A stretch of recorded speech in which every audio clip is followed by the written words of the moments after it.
Tonight, police investigate whether anyone has died in Scotland after buying what's been called a suicide kit.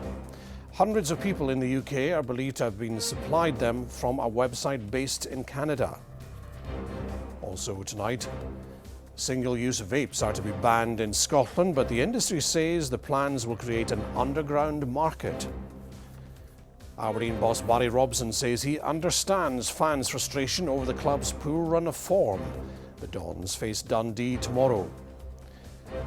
And Cheeky Monkey, we're on the trail of the missing macaque from the Highland Wildlife Park. Good evening, I'm Norman MacLeod and this is the STV News at 6, live from Aberdeen.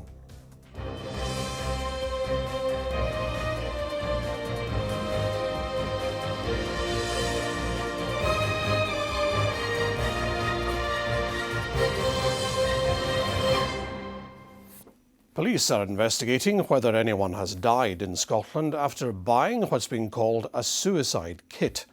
Hundreds of people in the UK are believed to have received them from a website based in Canada. A man in Ontario is facing murder charges in relation to deaths there, and he's being linked to cases around the world. A Warning Gordon Cree's report contains discussion around suicide. It's now more than 2 years since David's son took his own life. Tom was a student at St Andrews University. I just miss him. He was a big part of my life, and as a parent you want to see a kid grow up, have a long happy life themselves. He's one of those people that had a small group of close friends. He sometimes struggled a little bit socially. And obviously, he struggled with his mental health as well, particularly moving to university, particularly I imagine the impacts of COVID, and obviously it was hard to be at university during that time. And unfortunately what we saw over a period of time was that he found it more and more difficult to really keep up with his studies and to be happy in himself. The 22-year-old had been visiting online forums which discussed and encouraged suicide. He died at a hotel in Surrey after taking a lethal substance bought from a Canadian website.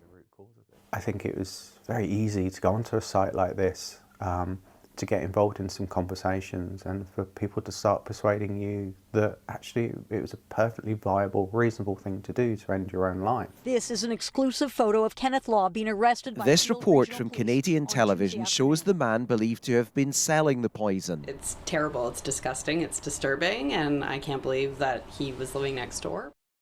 58-year-old Kenneth Law first appeared in court last year, charged with aiding suicide in 14 cases in the wider Toronto area.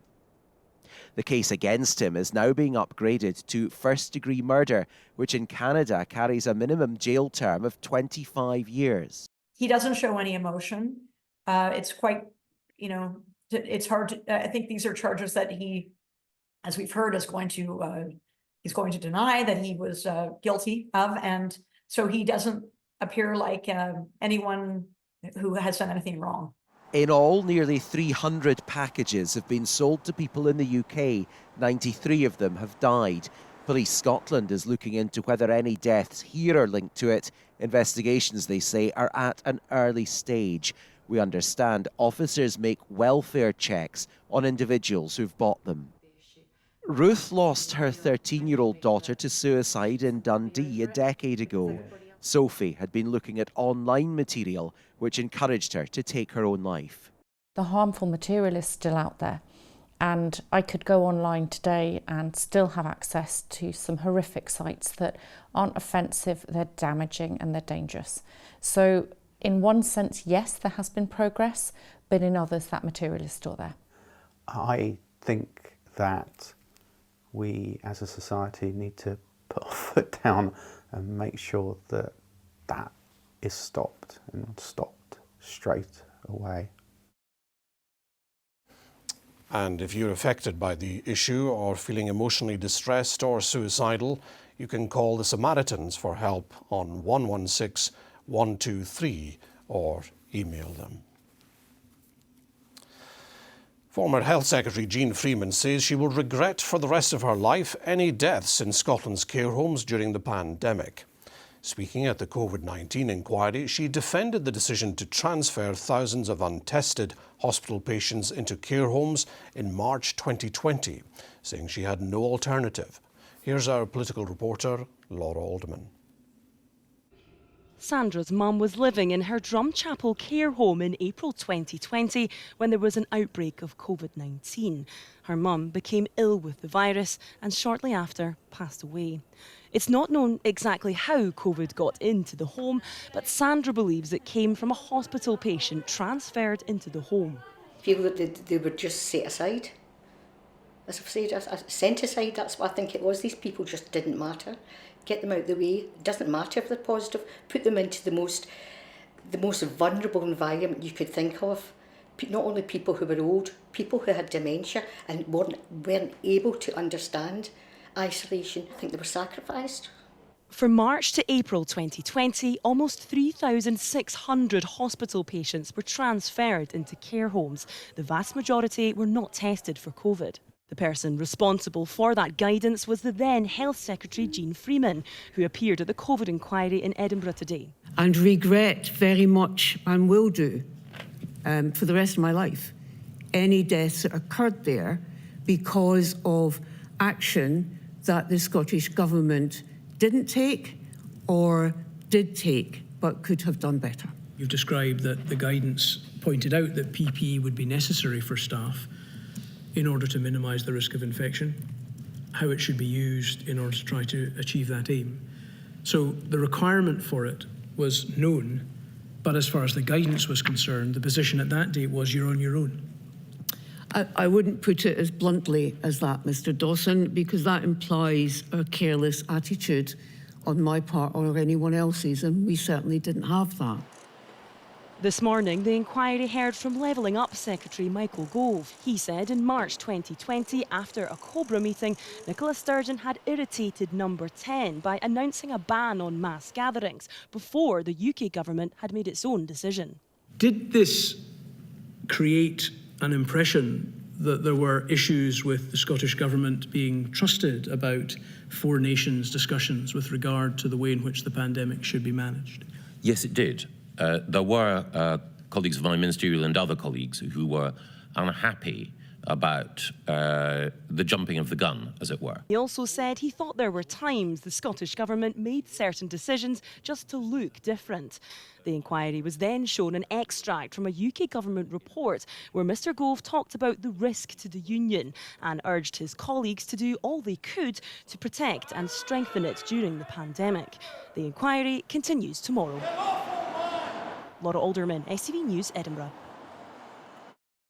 Our political editor, Colin Mackay, was watching. Colin, what did you make of today's evidence? Well, the most significant stuff came from the former Health Secretary Jean Freeman. She admitted that early plans for care homes were not adequate, but it was all that they could do with the resources that were available at the time. They couldn't test patients going from hospital to care homes because they didn't have the testing capacity until well into April 2020. But she said there was no risk-free choice. Basically, there was no alternative, and that will come as absolutely no comfort to the families of people who died in care homes because of COVID, or people who couldn't get in to visit their loved ones during this period in the care homes. And this morning we heard from Michael Gove, the UK Government Minister, in a much more political session. I mean, who would have thought that politicians would be playing politics even during a pandemic? Although he played down just how difficult the relationship was between the UK and Scottish governments at the time. And thinking back, it was incredibly difficult, but he played that down, although just how bad it was truly laid bare last week with Nicola Sturgeon's comments about Boris Johnson. Now, when she was First Minister, Nicola Sturgeon frequently said that the buck stopped with her. Well, it will when she gives evidence on Wednesday. And that'll be interesting. Colin at Holyrood, thank you. Single-use vapes are to be banned in Scotland following similar measures proposed in England and Wales. The Scottish Government says there's concern over the product's effect on children, as well as the environmental impact caused by discarded devices. But the vaping industry says the plans will create an underground market. Hayley Bomber reports. The number of people vaping has risen in recent years. Figures suggest 1 in 10 people do it, with around 1 in 5 children admitting to having tried vaping at least once. But now Scotland is set to join England and Wales in banning single-use products. It says to help the environment and young people's health. We throw away 5 million a week, and every time one of those is put into landfill or is incinerated, so thrown away in a normal bin, we lose those precious materials, things like lithium, cobalt and all those electronic pieces that are inside of it. But we also know that there are huge fire risks. Lithium batteries should never be binned. This follows a UK-wide consultation which is aimed at reducing the number of young people vaping as well as stopping people from smoking. In Scotland, more than 80% of people said that they'd like to see some restrictions come in place for single-use vaping products. That could see bans on things like bright-coloured packaging or even their sweet flavours, whilst more than 70% of people in Scotland said that they'd favour an outright ban. They just dispose of them in the streets and the litter in parks, and that's a mess. Technically they are capable of being rechargeable, so I honestly don't see why that they can't just move to reusables. But the industry don't think the plans are a good idea and are calling for tougher rules for those who currently sell single-use vapes. There's always the issue of a black market, which is there already and will grow. Generally, if people want something, they will find it one way or another. I have a daughter in third year at school, and she says to me that the toilets at school smell like a sweetie shop at lunchtimes and breaks.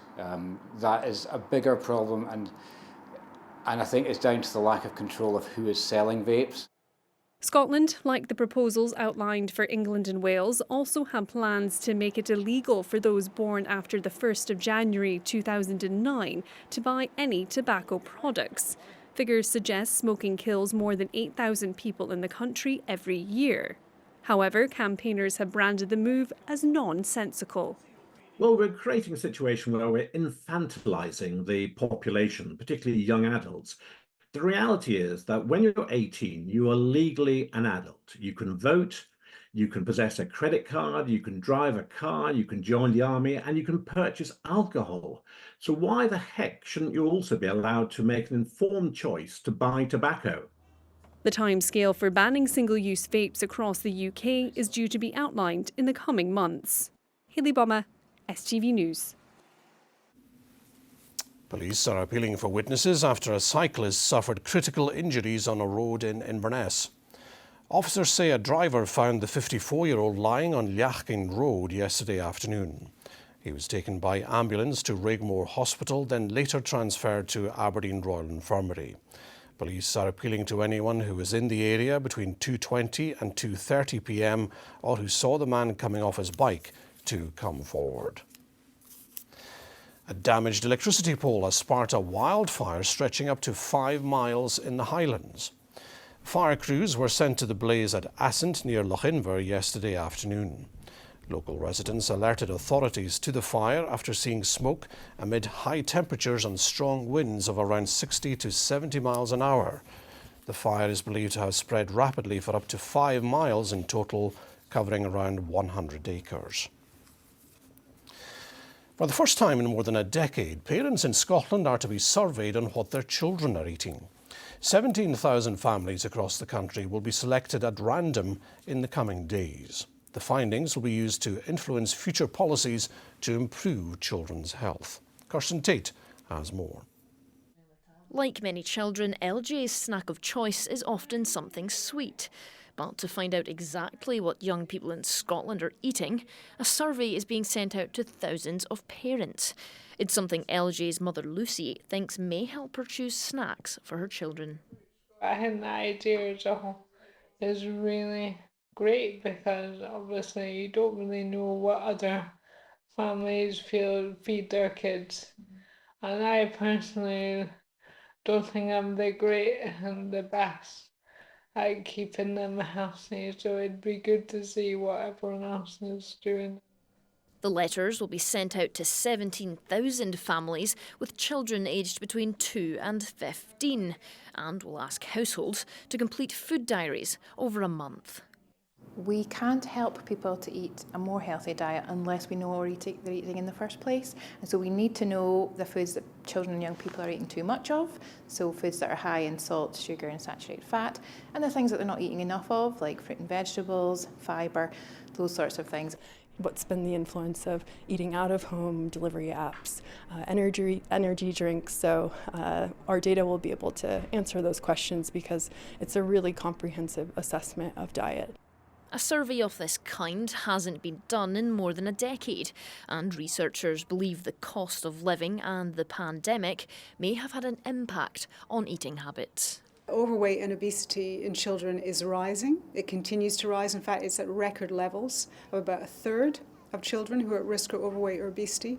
If children put on extra weight as a child, they're far less likely to lose it as an adult, and then they could be at direct risk of a range of diseases like obesity-related cancers.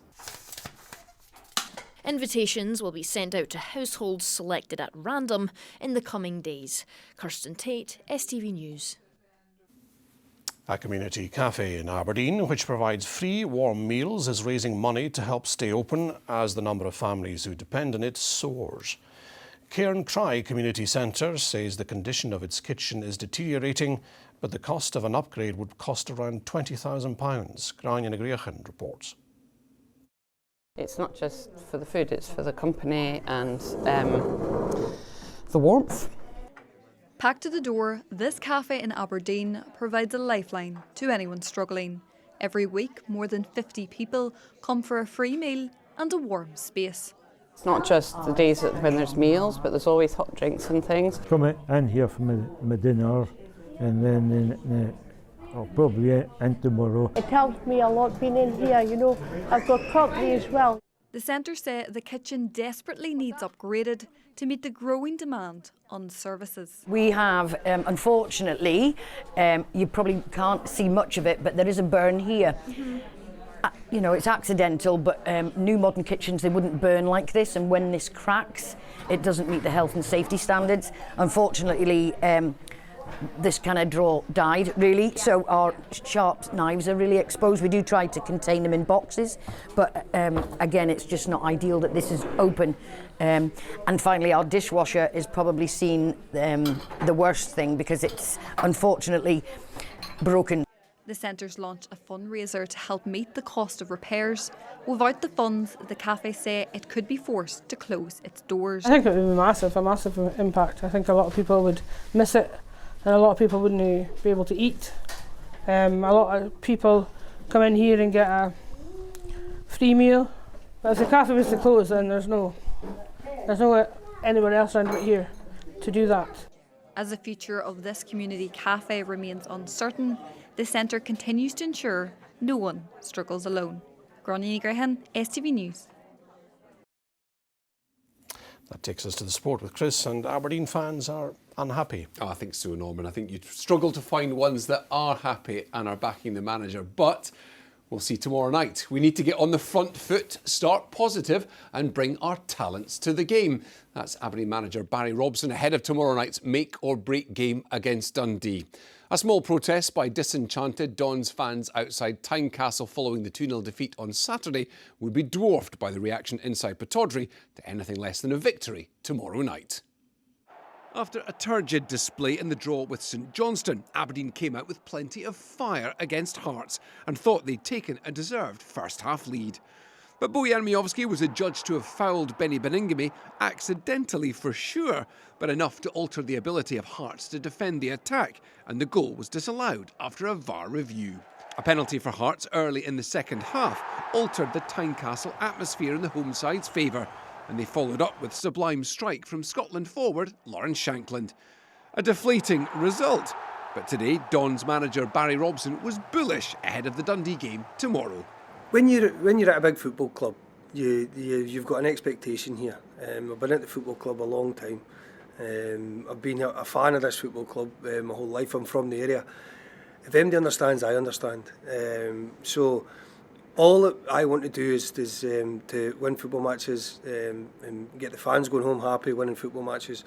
And as I said, we will go out there tomorrow and we will try and win the game for the fans. And and they'll get behind us. We just need to get on the front foot, be positive, and go and bring our talents to the game. And as I said, like you think of the weekend there, there's a lot to like about us for about 60 minutes, but we need to put it on for 90 minutes, 95 minutes, and if we do that, we give ourselves every opportunity. Aberdeen added Irish under-21 midfielder Killian Phillips on loan from Crystal Palace over the weekend, and he'll go straight into the squad for tomorrow's game. Yeah, well, he'll go straight into the squad. Obviously, it's been a quick turnover. He's a good box-to-box midfield player, 6'2". He's aggressive. He complements us in there. Obviously, we've got a lot of games coming up. We've got midweek games all the way through, so it's someone else to give us a bit more energy in there at times as well if we need it, because we will need to rotate the squad at times. And yeah, he's all out there, he's all action, and hopefully he can bring a bit of that bite to his in a team as well. And he's a real good kid, and he'll fit him in the dressing room well. Aberdeen have defensive problems, with Slobodan Rubezic likely to be out for a number of months, with fellow centre-back Stefan Gartenmann set for a scan on his injury sustained at the weekend. Ruby, we'll find out more about Ruby tomorrow. Gartman, yeah, he's going to need to go for a scan today, so we'll wait as long as we can on him to see how he is. So we'll just have to wait on that. Gary Barrow-Robertson does not have his troubles to seek. Now, Dundee manager Tony Docherty can head to Aberdeen tomorrow without fear after witnessing his team dismantle a dismal Livingston 4-1 at the weekend. New loan signing from Burnley, Michael Mellon, was the headline grabber.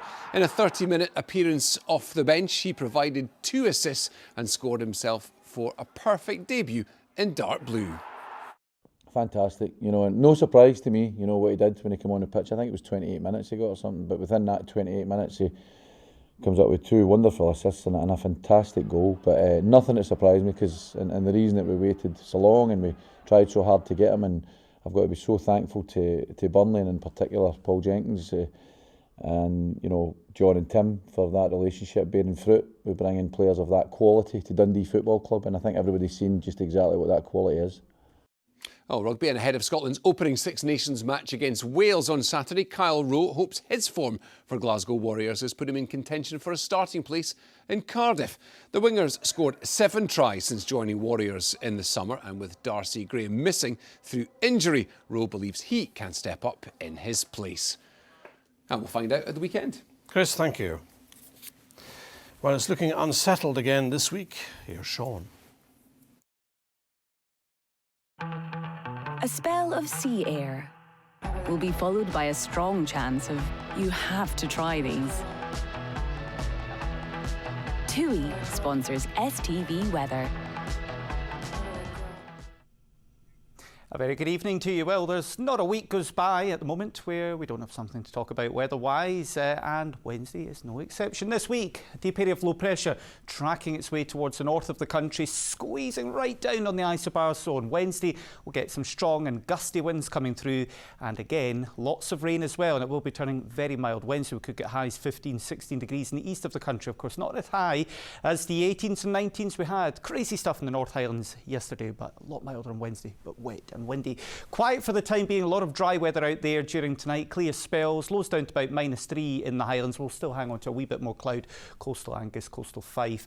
Some drizzle here. A few showers in the northwest, but for most of us dry, clear, cold and frosty. So a frosty start to tomorrow, but plenty of lovely sunshine for us to enjoy. The far northwest, though, seeing more cloud coming in later on the day. The wind's starting to pick up, and there will be a few scattered showers around here. But for most of us tomorrow, it is a dry day. Plenty of blue skies. Highs about 5 to 7 degrees. Not too far off average for the time of year. But then a real boost in those temperatures on Wednesday. Temperatures up to about 10 to, I'd say, 15 degrees possible in eastern parts. Lots of rain coming through, and then colder air coming into the north and northwest. Here's some of the gusts on Wednesday. Expect for a time we could be looking at gusts around 70, maybe even 80 miles per hour in the far north. Bye-bye.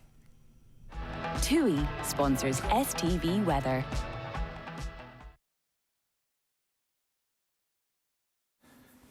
Finally tonight, a bit of monkey business. Searches are continuing tonight for a runaway macaque which escaped from the Highland Wildlife Park after the young male was seen in a local garden over the weekend. Keepers have been using a drone to track him and get him back to the safety of his troop. Nicola McCally joined the search. A walk on the wild side for this curious monkey. This Japanese macaque was spotted in a Kincraig garden yesterday morning. The young male escaped from the Highland Wildlife Park 1.5 miles away over the weekend and was a surreal wake-up call for the local couple who found him in their garden. Honey, you have to get over there. The monkey's right here, like literally right where I'm standing. So we both then were at the window and we're fighting about who's going to film and who is going to actually call someone who can maybe come get the monkey. But it was just incredible. We were behind the window, but Tina wanted to come outside, but I'd been attacked by a monkey 30 years ago in Thailand and once bitten, twice shy, so didn't want to go through that trauma again, so we left him be. And yeah, he scoped out the garden a little bit, ran around, came back to the feeders and then went in for a second go trying to get the tops off them, so yeah. And it seems the freedom-seeking Simeon's wanderings stem from him being a lover, not a fighter. This time of year is the breeding season with our troop of Japanese macaques, so tensions are running quite high amongst everybody, and fights will break out amongst the males as to who has breeding rights. And we think what's happened, rather than get caught up in a fight, the adrenaline's overridden and they've made a leap for the fencing. After various sightings, a drone expert was called in to scan the area from the skies to try to track the meandering macaque. Macaques are used to the cold conditions in the Cairngorms at this time of year, but it's other factors such as traffic and people that are a concern for keepers here at the park. He's one of 37 snow monkeys at the park. People living nearby are being urged not to approach him and not to leave out any food, in the hope his hunger will make him easier to catch. We're hoping that the lonelier and the hungrier he gets, the more he wants to come back and rejoin the troop. So it's really important he doesn't have any access to any food out there, apart from the food that we're putting out around the baiting station. Part of our recapture attempts is getting him into a situation where we can get hold of him and bring him back. As darkness falls without sign of the escapee primate, keepers will keep looking and hope he gets fed up of monkeying around and returns to his real Highland home soon. Nicola McCally, STV News. Nicola's monkey nuts weren't enough to entice him. I'll be here again at the usual time, 10:30. Good evening.